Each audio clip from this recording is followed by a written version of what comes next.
really have a good shot. For sure. Let's get into one of our greatest segments of all time. Let's get back into our mock draft part 2 this time. Yep. So you want me to do odds? You do. Yes, this can be a full NBA dueling mock draft, just like we did our NFL one. For the lottery. For the lottery, at least. And the draft is just next Thursday, so it feels like it's kind of following up the NBA Finals really quick, but I think it's going to be a good draft. Brandon, you could start the first pick. With the first pick, I don't think this is necessarily the best guy on the board, but I think the Magic are going to be drafting for potential. It's no secret than a rebuild. They do have some good young guys, though.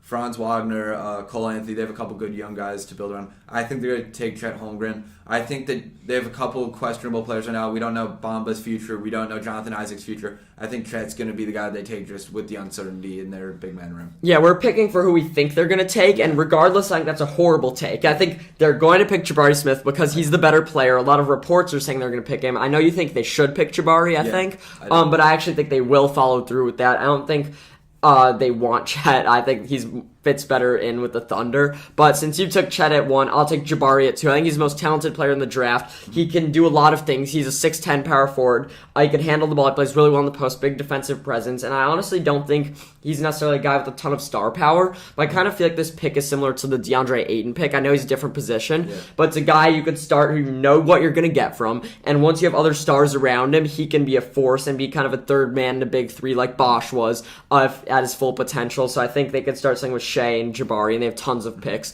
So they could get another star there. So I think they're going to go with a reliable pick at 2. Yeah, he's just kind of one of those guys who's pretty good at everything. Yeah. With the 3, I'm going with probably the most similar player to him in the draft in Paolo Banchero. He's just like the next guy on that tier, and then there's a slight drop off, in my opinion, at least, for like the players who are getting the most hype. He's another all-around power forward center. He can shoot. He can play good defense. His defense has been showing signs of improvement towards the end of the year at Duke.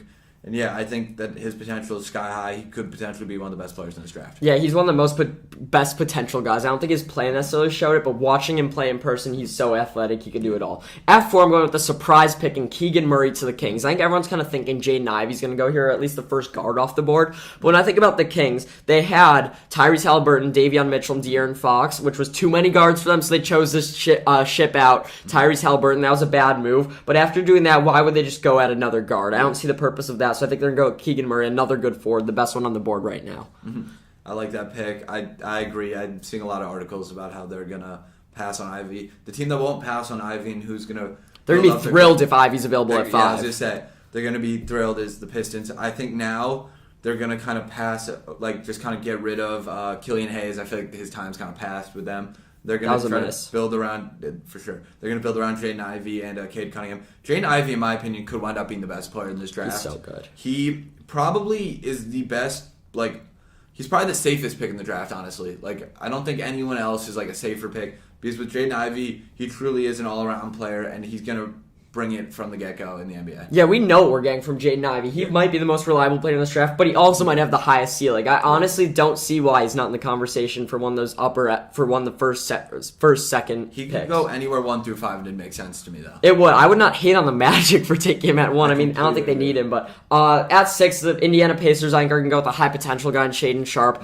He did a ton in high school. Didn't play that much at Kentucky. I don't think he played at all. I don't think he played at all, but we know he has tons of big skill set. They'll pair him with Tyrese Halliburton in their backcourt. So the Pistons and Pacers back-to-back picks are creating 2 young killer backcourts. For sure. I think the Blazers are going to go with kind of an all-around weapon 3-and-D guy, and I think the guy who they're going to take is AJ Griffin. They're in a really weird spot as a franchise, so I think this is kind of a weird pick, but I think it makes the most sense to him. AJ Griffin's a great shooter, great defender. He's a Duke guy. I think it's a safe pick here. Yeah, and I think the Blazers are going to be trading a lot this offseason, so I'd watch that pick. Pelicans, I'm going with Dyson Daniels. Once again, I think they need a guard, although the best available might not be Dyson Daniels. I think I'm not high on the G League guys. I think that they have Zion, they have Brandon Ingram, and I love Valanciunas, so I don't see why they wouldn't go with another guard. I know they picked 2 last year. Kyra Lewis has been playing so-so. He was so I hurt think for a large part. He was hurt, but I don't know why they wouldn't shoot their shot on another. So Dyson Daniels out of the G League right there to the Pelicans. Mm-hmm. For the Spurs, I think I'm going to go with Benedict Mathurin. I mean, he just dominated at Arizona. He really put the entire country on notice. I think he fits well in the system. They're kind of rebuilding for the future, and they're in a weird spot right now. I'm a big Benedict Mathurin guy. Played well all regular season. His play in the tournament wasn't great, but I think he's definitely someone who still has room to grow. Wizards, once again, I think a team that needs a guard. The best one on the board is Johnny Davis. He showed out at Wisconsin. He's still young, so he can still grow, but he's also played against the best competition in the world in college basketball. I think they'll pair him and try and keep Bradley Beal. I don't know if that's going to happen or really what direction the Wizards are going in, but like Johnny Davis is definitely a sure pick there. For sure. I think the Knicks will try to avoid a guard at all costs. I mean, they're trying to build around RJ Barrett. It's no secret. He's a really good player. So I think they're going to go with one of the best bigs on the board, Jeremy Sochan from Baylor. I think he has potential. He's a little bit more of a project than some of the rest of these guys, but I think he has a super high ceiling, but I doubt the Knicks build him to his full potential personally. Thunder here at number 12. You know, I was thinking about taking Malachi Branham from Ohio State here, who we didn't end up picking in the lottery. But I think the Thunder are just, with all their picks going with the highest ceilings, they have so many they can afford to miss on some. So I'm going with Jalen Duren from Memphis. He's a good center. He could really develop into one of the best centers in basketball.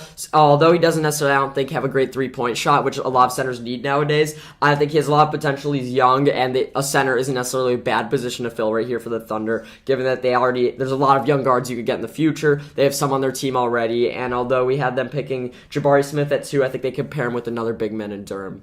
For sure. If Duren was taken there, I think the Hornets would be very happy to know that they're taking Mark Williams. I'm not necessarily saying that one's better than the other. I just think that they need a center. Like, that's their biggest need, and it's mainly like their only need, I'd say. And Mark Williams is a big stretch big from Duke. I think he has a lot of potential for them. I think the Hornets are going to go out and get Ayton or Gobert, but I'm going to save all my takes for that for our summer predictions. We're going to predict a lot of events that are going to happen in the summer. Last pick of the lottery, Cavs. I'm going with Ochai Agbaji. He was the best player in college basketball last year. He has tons of potential. He's a good player. I necessarily wouldn't say he has tons of potential, but he's really NBA ready. I feel like we just said about every player. They have tons of potential because that's what the draft's all about. Yep. But I think Och fits really well in with the Cavs. For sure. I'm super excited to see where all these players go in the NBA. Yeah, I think most exciting times of the year. I think this could be a trade-heavy draft, so that's really my